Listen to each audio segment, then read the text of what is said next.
Orang yang ikut pada kebenaran itu adalah sarana dan bukan tujuan. Ada nabi dibangkitkan di padang mahsyar, tidak ada pengikutnya.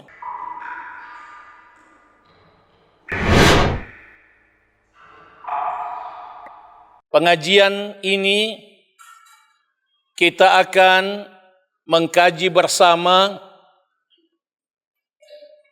seri ke-7 dari serial Renungan Pendidikan dari ayat Al-Quran yang ditulis oleh Fadilatul Syekh Dr. Muhammad Al-Fadil Hafizahullah. Seri ke-7 ini berjudul Mengejar Penilaian Allah. Diharapkan anak-anakku, para calon ustadz, calon dai, calon pemimpin agar aktif mencatat. Saudara dan saudariku, para ustadz, para dai, sangat baik kalau kita berusaha untuk mencatat poin-poin terpenting dari pengajian singkat ini. Mengejar penilaian Allah. Qala Allah Ta'ala, A'udzu billahi minasyaitonir rajim. Alladzi khalaqal mauta wal hayata liyabluwakum ayyukum ahsanu amala. Dialah Allah yang menciptakan kematian dan kehidupan untuk menguji kamu, siapa di antara kamu yang paling baik amalnya. Surah Al-Mulk ayat 2. Jamaah dan pemirsa PKM TV, hafizakumullah wa barakallahu fikum. Renungan pertama dari ayat mulia ini ialah kematian dan kehidupan bukanlah dua hal yang saling bertentangan, melainkan itu adalah dua jalan dalam ujian yang sama. Kematian tidak diciptakan sebagai sebuah lorong gelap yang menakutkan, melainkan sebagai tahapan yang mengantarkan kita menuju kehidupan yang lebih mulia dan kekal. Pada saat kita mati, dan semua orang yang sudah mati sesungguhnya hidup di alam barzakh. Kehidupan yang diberikan kepada kita bukanlah untuk dijalani sebebas-bebasnya. Kehidupan di dunia ini bukan untuk dijalani sebebas-bebasnya atau sekedar mengisi waktu, namun untuk kita menjalani ujian, cobaan, dan semua ucapan dan perbuatan kita akan ditimbang pada hari akhirat nanti. Maka setiap detik yang kita jalani adalah lembar ujian dan kertas soal, dan setiap kematian yang kita saksikan adalah peringatan bahwa giliran kita pasti tiba.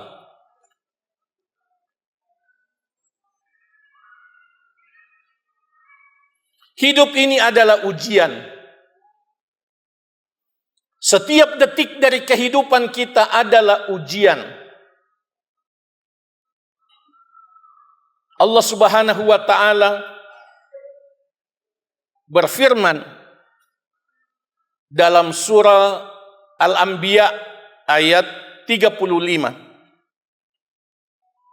Kullu nafsin dha'iqatul maut wa nabluukum bisyarri wal khairi fitnah wa ilaina turja'un.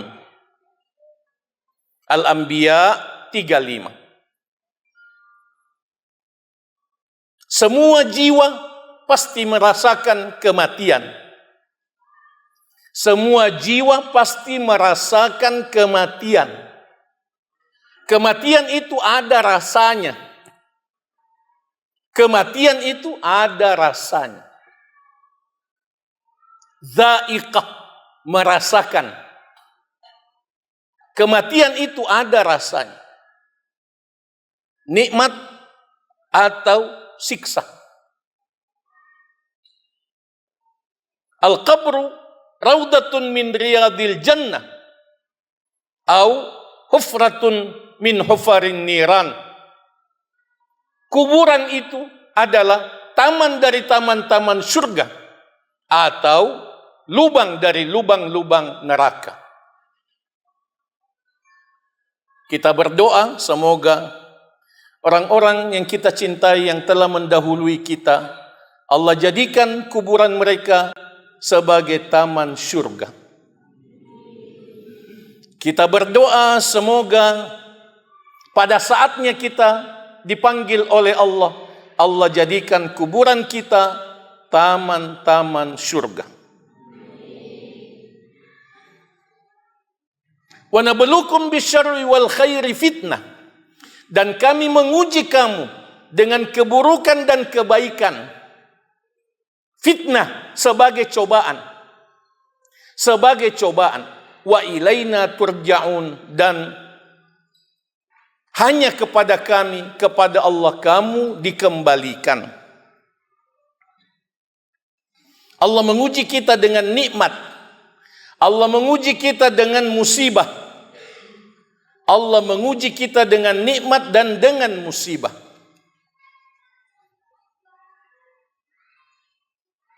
Allah menjelaskan bahwa banyak orang tidak lulus. Banyak orang tidak lulus dalam ujian nikmat. Banyak orang tidak lulus dalam ujian nikmat. Wa idza an'amna 'alal insani a'rada wa na'a bijanibi. Kalau kami berikan nikmat kepada manusia, a'rada, berpaling, wa na'a bijanibi, dan menjauhkan pinggang mereka, menjauhkan samping mereka. Artinya menjauh dari kebenaran, menjauh dari ketaatan. Itu satu kelompok manusia. Mungkin lulus dalam ujian musibah, tapi tidak lulus dalam ujian nikmat. Ayat mulia ini dalam surah Al-Isra. Surah Al-Isra ayat 83. Di surah yang lain, Allah juga menjelaskan hal ini. Bahwa banyak orang tidak lulus dalam ujian nikmat. Walau basatallahu ar-rizqa li'ibadihi labagaw fil ard. Labagaw fil ard. Kalau Allah meluaskan rezeki untuk hamba-hambanya, niscaya mereka melampaui batas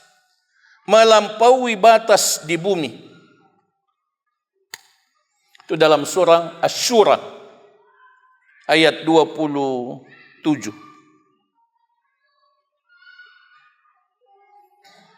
Kemudian sebaliknya, ada orang yang lulus dalam ujian nikmat tapi tidak lulus dalam ujian musibah. Ada orang lulus dalam ujian nikmat tapi tidak lulus dalam ujian musibah. Allah jelaskan hal itu dalam surah Al-Hajj ayat 11. Wa minan nasi may ya'budullaha ala harf. Wa minan nasi may ya'budullaha ala harf. Sebagian manusia ada yang beribadah kepada Allah Subhanahu wa taala di tepi, di pinggir jurang, di pinggir tebing. Fa in asabahu khairun itma'anna bih. Kalau dia dapat kebaikan, itma'anna bih, tenang. Dia tenang dengan nikmat Allah. Dia tenang beribadah, dia tenang bersyukur atas nikmat Allah.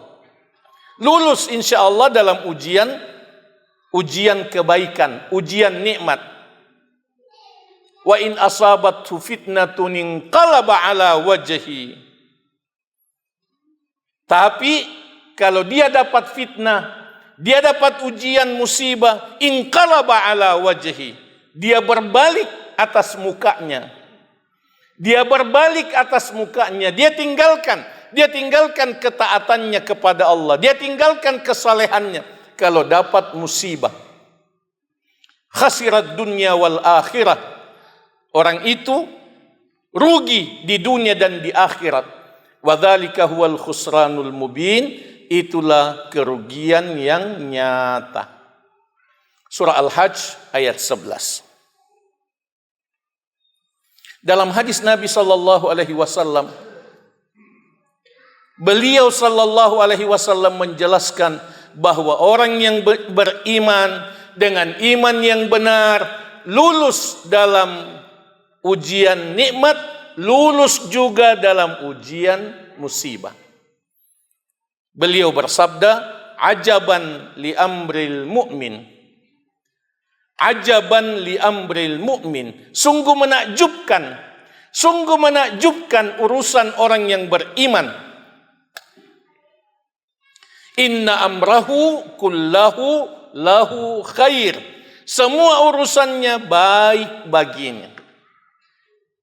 Semua urusannya baik baginya. Walaysa dzalika li ahadin illa lil mu'min. Itu tidak didapatkan oleh seseorang kecuali orang beriman. Semua urusannya baik baginya. In asabathu sarra'u syakar fakana khairallah. Kalau dia dapat nikmat, dia bersyukur. Maka dengan kesyukuran itu, nikmat itu menjadi baik baginya. Wa in asabathu darra'u sabar fakana khairallah. Kalau dia dapat musibah, dia bersabar. Dengan kesabarannya itu, musibah itu menjadi baik baginya. Hadis sahih riwayat Al-Imam Muslim. Renungan kedua.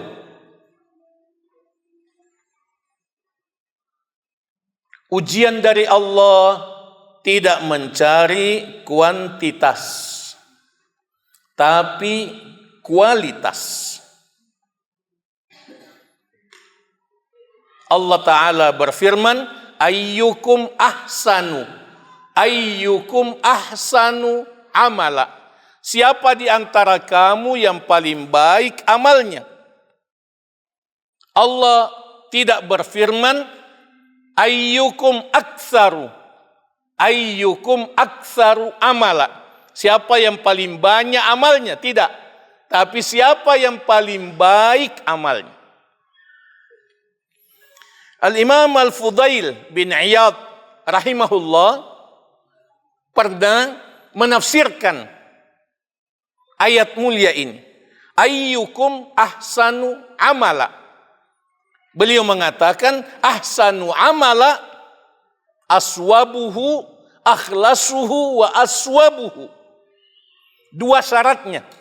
Yang paling ikhlas dan yang paling benar. Yang paling ikhlas dan yang paling benar. Akhlasuhu, paling ikhlas, jelas. Niatnya ikhlas. Lillahi ta'ala. Karena Rasulullah sallallahu alaihi wasallam bersabda, innallaha la yaqbalu minal amali illa ma kana lahu khalisa wa batughiya bihi wajhu. Sesungguhnya Allah tidak menerima dari amal kecuali yang ikhlas dan diinginkan untuknya untuk mendapatkan ridha Allah. Itu akhlasuhu. Aswabuhu yang paling benar, artinya yang paling mengikuti sunnah Rasulullah sallallahu alaihi wasallam. Itu yang disebut dengan ittiba. Ittiba kepada Rasulullah sallallahu alaihi wasallam berdasarkan firman Allah tabaraka wa taala, "Qul in kuntum tuhibbunallaha fattabi'uni yuhibbukumullah." Katakanlah, jika kamu cinta kepada Allah, maka ikutilah aku. Ikutilah Nabi Muhammad sallallahu alaihi wasallam. Niscaya Allah mencintaimu. Surah Ali Imran ayat 30 atau 31. Itu ittiba. Ayat yang lain di surah Al-Ahzab ayat 21. Laqad kana lakum fi Rasulillahi uswatun hasanah. Itu dalil dari ittiba.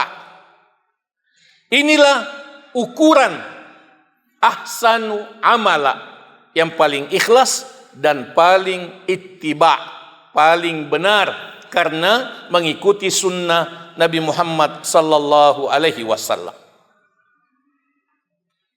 Para jamaah sekalian, ada satu tambahan penting, bahwa kita diwajibkan berdakwah, tidak diwajibkan untuk berlomba mencari pengikut. Kita diwajibkan berdakwah, tidak diwajibkan untuk mendapatkan pengikut. Wa ma 'alaika illal balag. Dalam ayat yang lain, wa ma 'alaika illal balagul mubin. Sampaikan saja. Sampaikan saja. Sampaikan kebenaran. Kita tidak diwajibkan untuk mendapatkan pengikut. Wa qulil haqqu mir rabbikum faman syaa'a falyu'min wa man syaa'a falyakfur. Sampaikan kebenaran itu dari Tuhanmu. Siapa yang mau beriman silahkan. Siapa yang mau kafir silahkan. Al-Kahfi 29.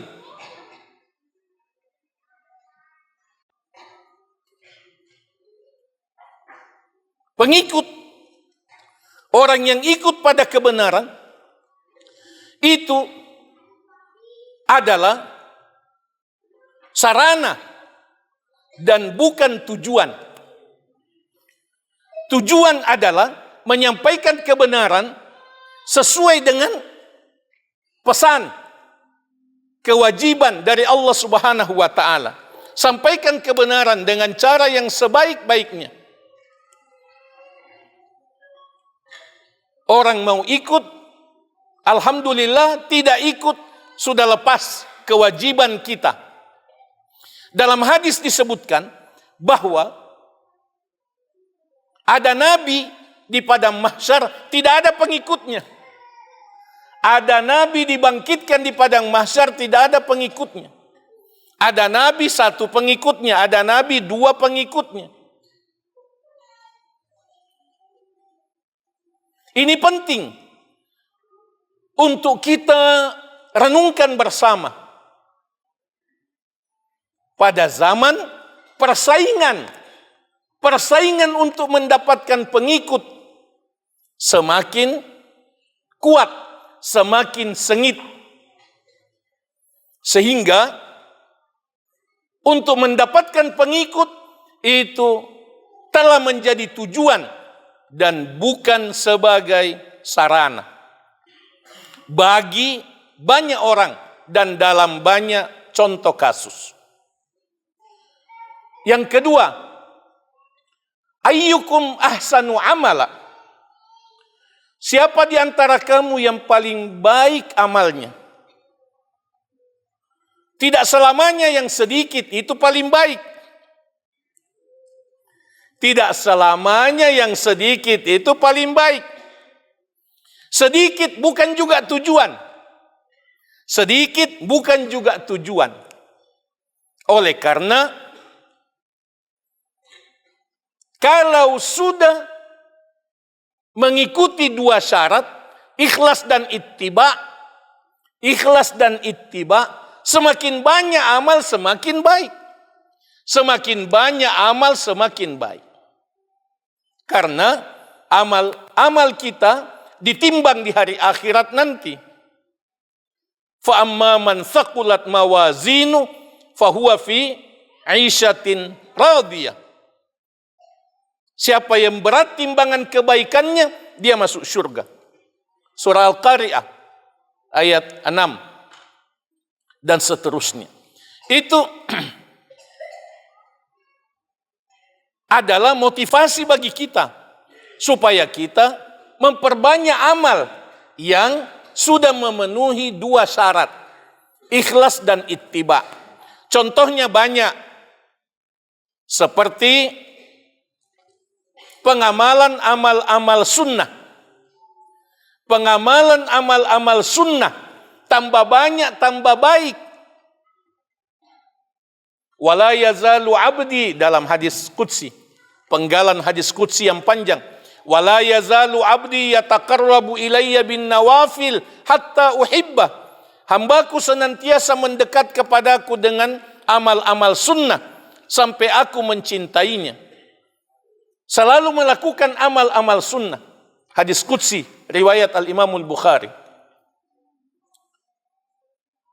Karena itu amal-amal sunnah mesti diperbanyak. Demikian juga dengan zikir. Allah Subhanahu wa taala mewajibkan kita untuk banyak berzikir. Ya ayyuhalladzina amanu dzkurullaha dzikran katsira wasabbihuhu bukratan wa asila. Surah Al-Ahzab 41-42.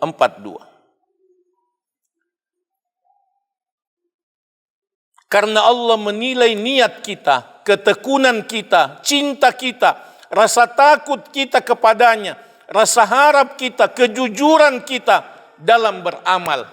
Ini amal-amal hati. Ini yang dinilai oleh Allah Subhanahu wa taala. Ini yang dinilai oleh Allah Subhanahu wa taala. Allah menilai hati kita.